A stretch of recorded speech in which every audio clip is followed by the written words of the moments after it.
In this video presentation, I shall discuss 46 multiple choice type questions and their answers from William Wordsworth's Composed upon Westminster Bridge. Now, my dear students, I welcome you to my educational channel. The name of my educational channel is Priyankar Datta. Here, you will find video presentations on English language and literature of school level, college level as well as of competitive examinations. Questions about the poet. 1. William Wordsworth belonged to A. England, B. Scotland, C. Ireland, D. Finland. Answer A. 2. The poet of Composed upon Westminster Bridges. A. William Shakespeare, B. William Wordsworth, C. William Wycherley, D. William Tyndale. Answer B. Questions about the poem in general. 1. William Wordsworth's Composed upon Westminster Bridges. A. An Italian sonnet, B. An English sonnet, C. A curtal sonnet, D. A Miltonic sonnet. Answer A. 2. Wordsworth's Composed upon Westminster Bridge has A. 3 stanzas, B. 2 stanzas, C. 4 stanzas, D. 5 stanzas. Answer B. 3. The rhyme pattern of the first 8 lines, octave, of Composed upon Westminster Bridges. A. Abab abab, B. Abab, C. Abba abba, D. Abba ab. Answer C. 4. The poem Composed upon Westminster Bridge celebrates A. The beauty of the village of London, B. The beauty of the rural side of London, C. The beauty of the urban side of London, D. The beauty of the city of London. Answer D. 5. In Composed upon Westminster Bridge, Wordsworth sees London as A. A part of the natural landscape, B. A part of the world, C. As a part of England, D. As a part of the urban side of England. Answer A. 6. The poem Composed upon Westminster Bridge is based on the poet's experience on A. September 2, 1802, B. September 3, 1802, C. September 5, 1802, D. September 8, 1802. Answer B. 7. The rhyme pattern of the last 6 lines, sestet, of Composed upon Westminster Bridges. Dash.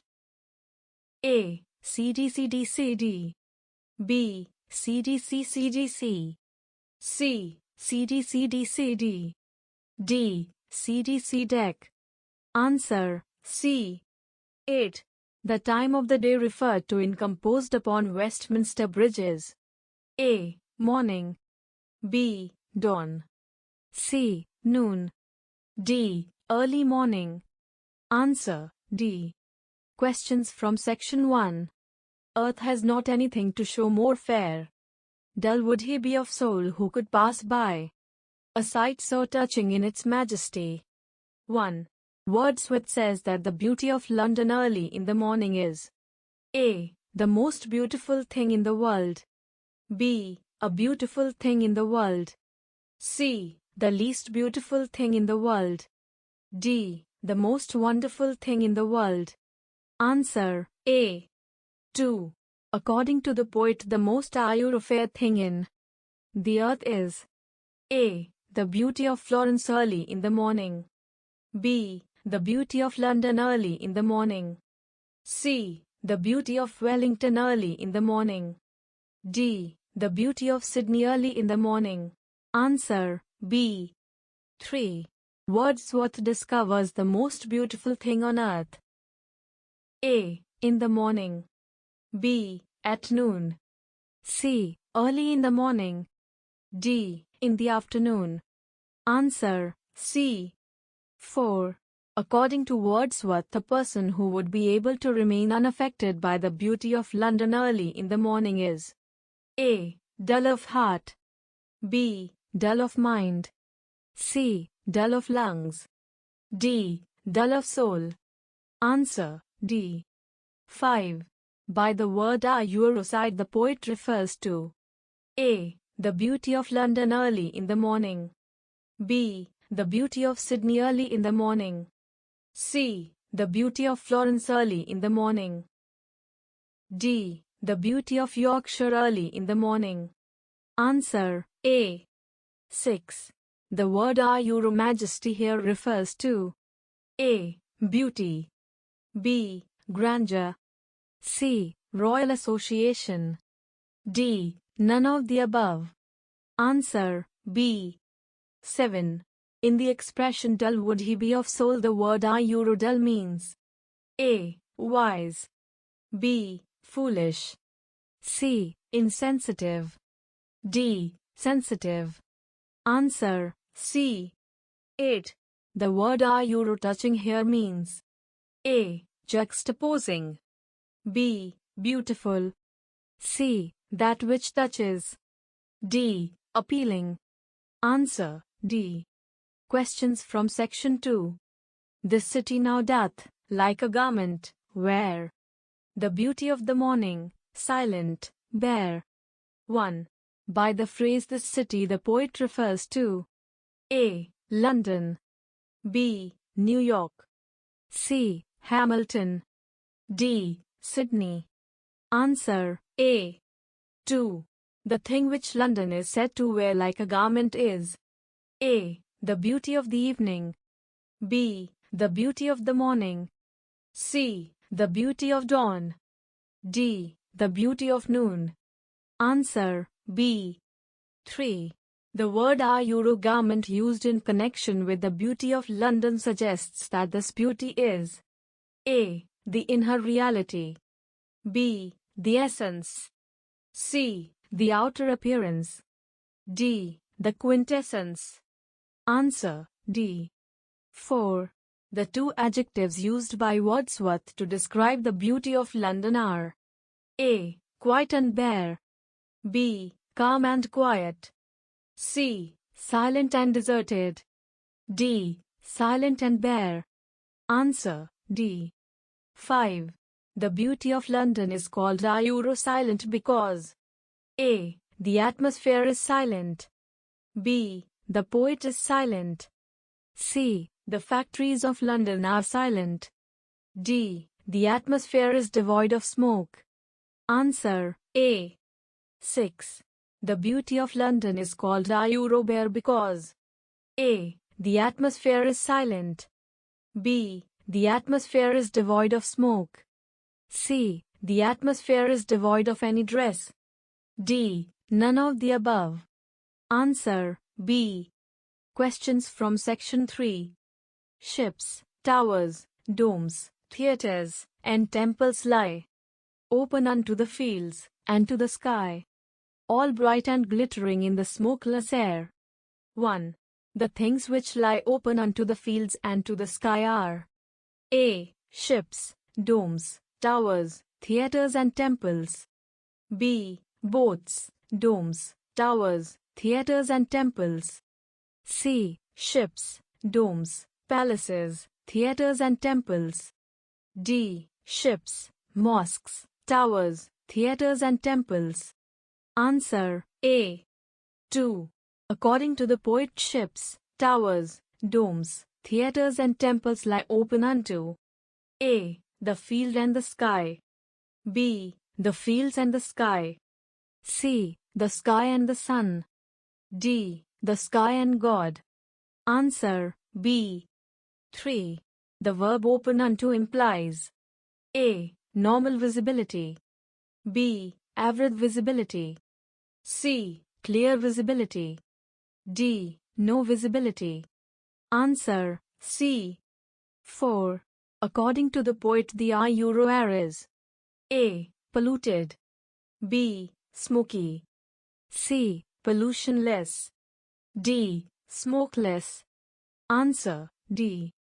5. In the light of the sun things appear are glittering because A. The air is smokeless. B. Things are originally of such nature.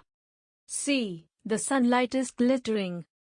D. The poet imagines things to be of such type. Answer A. 6.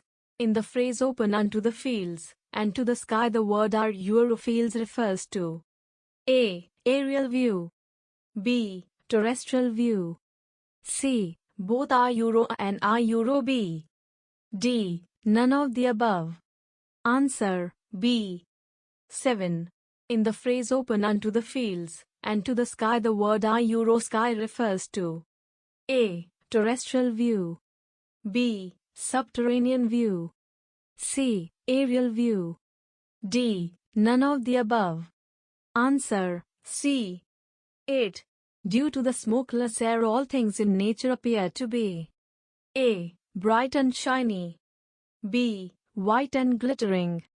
C. Shiny and glittering. D. Bright and glittering.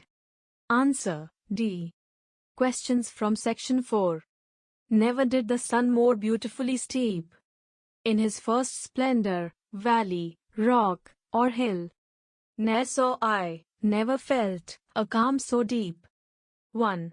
According to Wordsworth, the sun did not more beautifully steep A. In his first splendor. B. In his artificial splendor. C. In his natural splendor. D. In his native splendor. Answer A. 2. The things which the sun steeps most beautifully in his first splendor are A. Field, rock and hill. B. Valley, rock and hill. C. Valley, rock and mountain. D. Valley, stones and mountain. Answer B. 3. The first splendor of the sun refers to A. The splendor which the sun had at the moment of the poet's birth. B. The splendor which the sun had at the moment of the creation of the poem. C. The splendor which the sun had at the moment of its creation. D. None of the above. Answer C. 4. The poet never saw and never felt A. So enjoyable a calm.